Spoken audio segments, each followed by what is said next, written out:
Hi everyone, welcome back to Canary Cast. Don't forget, if you like the content we put out, please hit that subscribe button. And if you could smash the like button to it, it'd be muchly appreciated. Greatly appreciated even. That's a bit weird, isn't it? Anyway, this is going to be a derby preview. Me and Jake are going to do the sort of Norwich perspective of it. And then later in the podcast, we'll be joined by Simon from the Ramswriter Podcast, a derby podcast, to get their perspective. Right, before we chat derby, Jacob, just very briefly, are you over Bournemouth yet? Are you in a better mood today? I'm in a better mood until you ask me that question, mate. Yeah, it's still a bit of a sore point for me. I'm still having slight nightmares about Kenny McLean, Lucas ripping that midfield, but I'm more looking forward to the derby game now. Yeah, no, I feel slightly better about it once I remembered that it was only the third game and we had picked up 4 points after that horrific run post-lockdown. But yeah, much work needed. But anyway, let's talk derby. When I say derby to you, Jake, what's the first thing that springs to mind? Floodlights, Frank Lampard, Wayne Rooney. And only two of them are, one of them are relevant now, yeah. So I don't think even Derby fans are that much of a fan of Wayne Rooney. Like you say, you'll talk to our Derby fan later. But it's a squad that have struggled at the start of this season, isn't it? And look to be defensively weak, which could absolutely play into our hands, because at the moment, I don't know how we're going to score otherwise. You mentioned Floodlight Gate. I think I'm right in saying they're the only team that beat us twice that season. They only beat us once, but yeah. Was it a draw? 1-1. Did we draw away? 1-1. Yeah. Right, forgive me. Anyway. You're forgiven. You mentioned their early season form there, and it has been horrific. They've scored 1 goal in the league. You mentioned their defensive woes. Talk us through what you've seen already from them. Just quite poor in the fullback positions, mate. Pace down the wings, which is for once what we have. We still haven't used it effectively yet, but I think they're very struggling down the wings. We were talking off video, weren't we, about Buchanan and Forsyth and how that left back position is really not sorted there. And I went on a Derby podcast the other day, and they were like, "We are pretty rubbish at defending." I'm not going to swear for ads later on in videos live. So yeah, pretty rubbish defensively. They've been swapping around Curtis Davis, Matt Clark. It just doesn't seem a solid unit at the minute. So oh, for fuck's sake, you stupid! He's a fucking door, stupid. That's like the scene on Wolf of Wall Street where the phone rings and his dad goes nuts. He didn't want to swear there, but you'll notice he swore a lot. Yeah. All good? I think he had me calling. Yeah, no well. Yeah, leave it in. It'll be funny. Just beep it. One sec. Left the door open. Dog gone.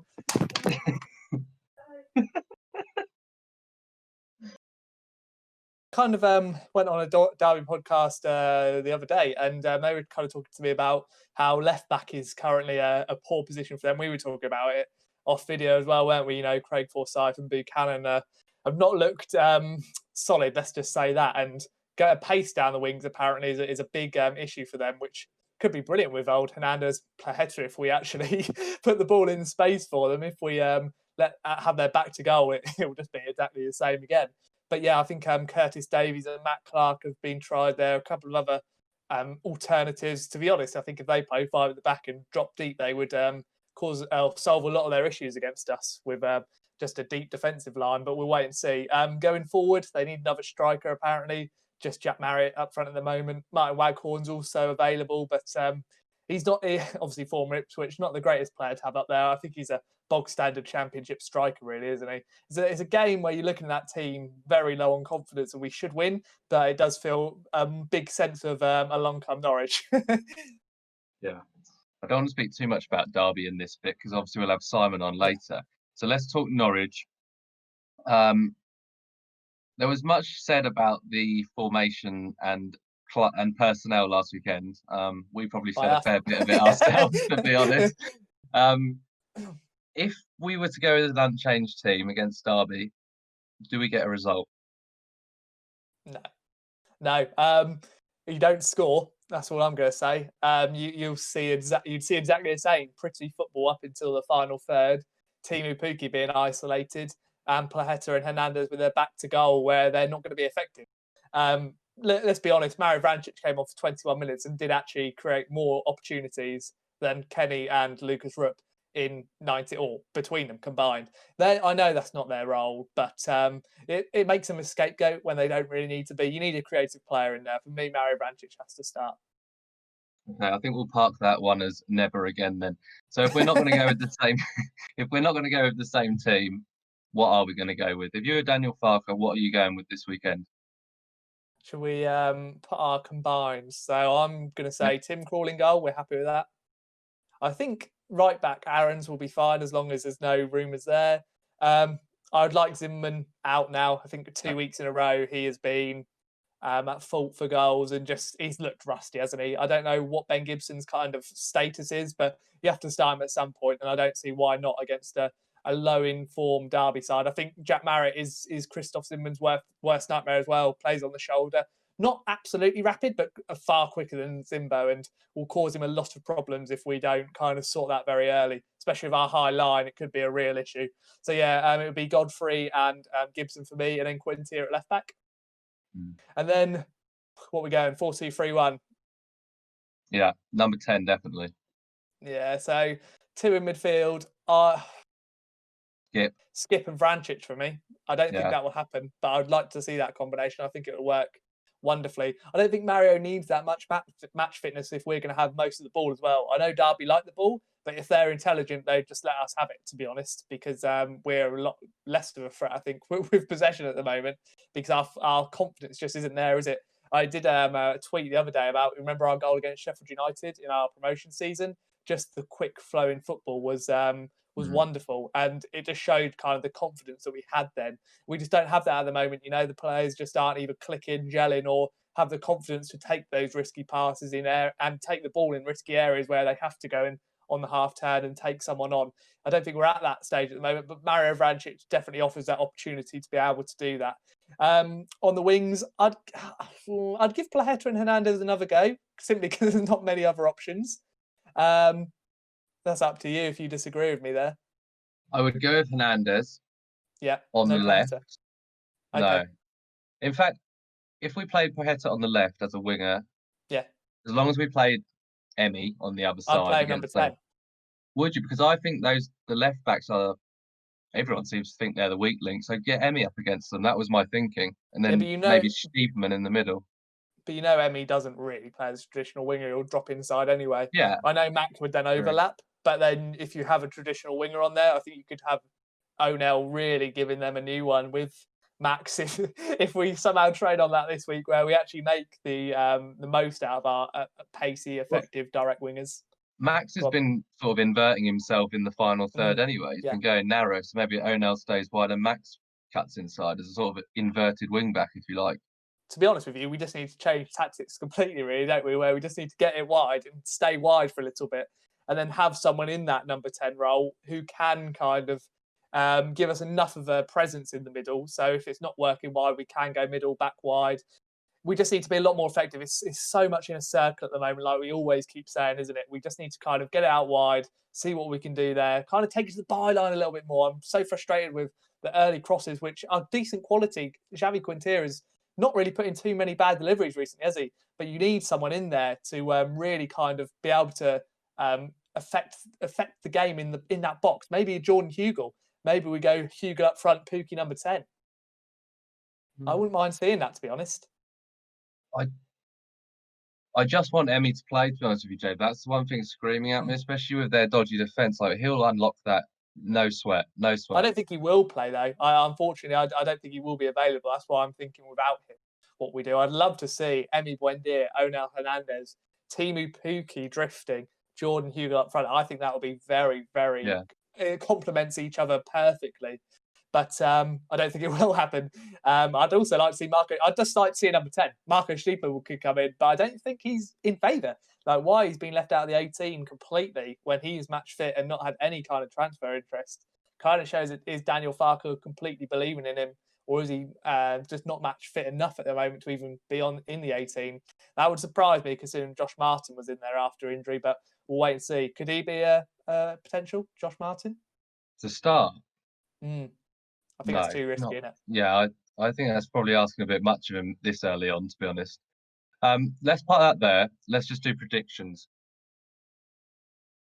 I haven't really thought about this, to be honest, Jacob. So you can go first. So on the Derby podcast, I'm going to stay consistent. I said 2-1. I'm not too sure about it. We'll give them a chance. I don't really know where our 2 goals are coming from. I think really it'll be 1-1, but I'm going to go as optimistic as I can and say we'll get one off Jordan Hugel's arse for a win at 90th minute. I'm going to go 2-1 as well. I was thinking about the possibility of a clean sheet. I thought they've scored 1 goal all season. It's all set up for them to score or get a brace. Yeah. So, but I will remain slightly optimistic and go 2-1 as well. Okay, let's leave that there and let's talk to Simon from the Ramswriter Podcast. Hi, Simon. Thanks for joining us, mate. How are you doing? I'm very well, thank you. I'm very well. Yourself? Yeah, all good. Thank you, mate. What I want to try and do here, Simon, is provide some sort of background on Derby for the Norwich fans, and then we'll move on and sort of get your perspective on Norwich. So I thought how we'd do that, we'll start with a bit of transfer business, and then we'll talk about your start to the season and all that sort of stuff. So how busy was your summer window? Who have you brought in? Who have you lost? It's been quite busy, I would say. I think we bought 7 players in now. We've lost the likes of Chris Martin, big loss. Tom Huddleston, not really a massive loss. And then Akechi Anya, another one that's not played for, 4 years now. So I think the biggest miss is Chris Martin. Inwards, we've bought in Mike Taveric, centre-back. Matt Clark, centre-back, he's come back on loan from Brighton. Nathan Byrne at right-back, got him from Wigan. David Marshall, another one from Wigan in goal. So, and then we've also bought Kamil Jozbiak from Lech Poznan, left winger. Jordan Ibe on a free, right winger. And then Bobby Duncan from Fiorentina, who obviously he's only a young lad, 21 I think he is, might be younger than that, but he was originally at Liverpool, went to Fiorentina, and it looks like he's going to start in the 23s. It's a bit like Jordan Ibe as well. Great to have him back. Obviously, we had him in 2014, 2015, and he was, he was loaned out to us from Liverpool, but unfortunately, they took him back in December. But he was a key piece to how our season went then. So it's great to have him back. He's just not fit yet. So hopefully, we've got a striker coming in because we desperately need one. We're struggling to score goals at the moment. We're struggling to hold the ball up. We've got our eyes on a Turkish guy from Germany, from Darmstadt, Serdar Dursun, I think his name is. He's the Turkish Ibrahimovic, his nickname. So That'll do. It sounds promising. Yeah. That's where we are sort of transfer-wise. We've had quite a few in. It's been a busy, very busy window. It's probably been one of our best windows in a while, though, as it regards to getting players in. How's David Marshall been? Because he obviously used to play for Norwich, and he always seems to play pretty well against us since he's left. He's done all right, to be honest. When we got trounced by Blackburn last week, 4-0, I think he faced something like 24 shots, 13 were on target, and there's nothing he could do about any of the goals. And I think he's, with our goalkeeper situation last season, where neither one of them, Roos or Hamer, were very commanding. Marshall brings that, and I think he's bringing that steadiness to the defence, and that's what we needed, really. You mentioned a moment ago that you've struggled to score goals. I think you've only scored 1 in the league, if I'm right there. From afar, it looks like your start to the season has been pretty poor. Just how bad has it been? Catastrophic, really. From a Derby County fan point of view, it's been absolutely horrendous. Some fans have started to turn. Some fans are going, this isn't good enough. Is Cocu the right man? Questioning the manager, questioning his tactics, etc. For me, we need time. We're without the likes of Tom Lawrence. We're without the likes of Martin Waghorn, Christian Bielik. All big players are key for us. We've got Wayne Rooney, who isn't match fit yet. He had a short pre-season, so we'll wait for him to get his match fitness up, because when he's fit and firing, he gets us going. He dictates everything we do. But we're just not creating enough up top, to be honest. Defence looks very shaky. Again, we've got a new centre-back pairing, which they need time to adapt. And striker, we've got rid of Chris Martin, who was our hold-up man, and with the way Cocky likes to play, he likes to have a target man. And sadly for Jack Merritt, he's just not that man. He's a poacher. He's a goal scorer. You put the ball on the plate for him and stick it in the net. He's not that sort of creative centre forward that we're looking for ultimately. So as it comes, there's a lot of things that are going against us. We're trying to blood academy players through. We're sticking 4 or 5 academy lads. For me personally, I think that's too many. Yes, bring them in gradually, maybe 1 or 2, but 3, 4, 5, I just think it's too much of a big ask, especially as well with how we're starting the season so bad and now sitting in the bottom 3. Yeah. You mentioned Wayne Rooney there, and you must get asked this a lot, but what is it like having a player of that sort of massive reputation at a club, no disrespect, but at a club like Derby? What has it been like? It's you still pinch yourself sometimes, especially, last season when he first came in, his first few games, we thought, well, actually Wayne Rooney, and it wasn't the Wayne Rooney that we're all accustomed to, and he was more, obviously he's dropped into midfield now, but when he found his groove, you just think, wow, that's Wayne Rooney. The goal, the free kick against Stoke that he scored. You thought, oh, that's Rooney. And you hear it on Sky TV, Wayne Rooney gets a goal for Derby. You think, there's Wayne Rooney. And I think the thing that epitomised it for me was when we played Fulham at home last season. We drew 1-1. We should have won that game, really. But he ran everything. And then to top it off, he scored a Panenka penalty. And you're thinking, that's England's greatest ever centre forward right there. And he's playing for Derby County. So, yeah, it is a bit of a dream world at times. It really is. At the moment, though, because he's unfit, he's not in form, he's getting a bit of stick, unbelievably, off some of the fans. But he needs games to get fit. So we've got to keep playing him. I can't see us dropping him. And I think once he gets fit, that again will then sort of help turn our season, get us going in the right direction. Me and Jake have done a sort of a preview from a Norwich perspective before you jumped on this call, and we were talking about Derby's weaknesses and what we perceive as their weaknesses and stuff like that, and how we could counter that. And we basically came to the conclusion that your defence, especially your fullbacks, and especially on the left side with the young lad Buchanan and Forsyth, that seems to be an area where Norwich can really get at you, especially if Emi Buendia plays, or maybe the pace of Hernandez would unlock them. Would you agree with that? Is that a fair assessment? Yeah, I think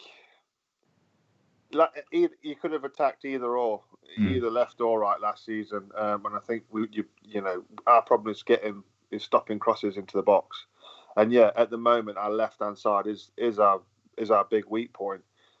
With all the transfers that are coming in, you thought we'd be happy, but now everyone's going, actually, I think we might need a left back. Because no disrespect for Craig Forsyth, he's been a long servant to the club, but he's just I don't think he's got the legs anymore to do that. And then again, look at Lee Buchanan, young lad. He's great going forward. When he plays if we play a 5 in midfield and he plays as a wing back, fantastic going forward. But again, his defending is something that really it needs working on. Okay, that's a nice bit of background on Derby. Let's talk Norwich now. And I just want to get your perception on Norwich this season from a distance. Like, what have you made so far? What have you made of the business we've done? All those sorts of things. I think you've been very smart within your business. I think you sort of planned for this season probably around about January last season. Obviously you've been up to the Premier League. You had a few good games, but ultimately you weren't good enough. Sorry to say it. But I think when looking at the fixture list and we see we've got Norwich followed by Watford, these are 2 really, really tough fixtures because you kept, let's be honest, you've kept 80%, 90% of the Premier League squad, that should in reality really be bossing this league, so you are a big threat to us. It's going to be a really tough game, and I don't think I know any Derby fan that's actually looking forward to it from a Derby perspective, because especially after coming off the drumming off Blackburn, especially the way our season's unfolded, I just think, it's going to be a very, very, very tough game, and we're not looking forward to it at all. Yeah, if it makes you feel any better, we haven't really got out of second or third gear, in my opinion, yet this season. We have looked ropey. Huddersfield didn't provide the biggest test. Preston was a fair game. Yeah. Bournemouth made us look very average, and we never really looked like scoring in that game. I think it's time to push for a prediction. What do you think is going to happen come Saturday lunchtime? Oh dear. I'm not confident. I'm really not confident. I'm going to say we're going to lose. I'm going to say Norwich 2-0. Okay, I'm going to go 2-1 Norwich because we do like to concede. I know you haven't scored many, but trust me, you will score at the weekend. Last time we went to Carrow Road, I think you battered us and we beat you 2-1, didn't we? So yeah. Was that? Did you go to the floodlight game last 2 seasons ago? Yes, there was that one, the 4-3. Yeah. And the season before it was when we were under Gary Rowett, and we managed to beat 2-1 somehow after game. So you never know. Luck might be in our, it might be in our favour. There'll be no cause for any floodlight problems though this season. Yeah, it won't affect anyone. No, but if we could produce something like the 4-3 again, I'd be very happy indeed. Yeah, certainly be good for the neutral. Simon, thanks so much for joining us, mate. What have you got planned on the Ramswriter Pod this season? Anything in store? I've got something planned that's new, where I'll be broadcasting live with a co-host of mine on YouTube. We've figured out how to get both of us on there now. So yeah, I'll be broadcasting live, doing the first one tomorrow. So anyone's welcome to come on it. We're just going to discuss Derby and preview the Norwich game tomorrow. Maybe look at our season and just just sort of try and get some focus and get some positivity out of what has been a very negative start so far to the season. Sounds great. Thanks again for joining us. We, of course, will be back. Me and Jake will be back after the Derby game to dissect what's happened, good or bad. We'll see you then. In the meantime, like, subscribe, comment down below. Have a good week. Hi everyone, just a quick one. Canary have teamed up with FansBet, the bookmaker that is made by the fans for you, the fans. We are able to offer you an introductory offer whereby FansBet will boost your deposit by 50% up to the value of £100. To use this offer, click the link in the description below.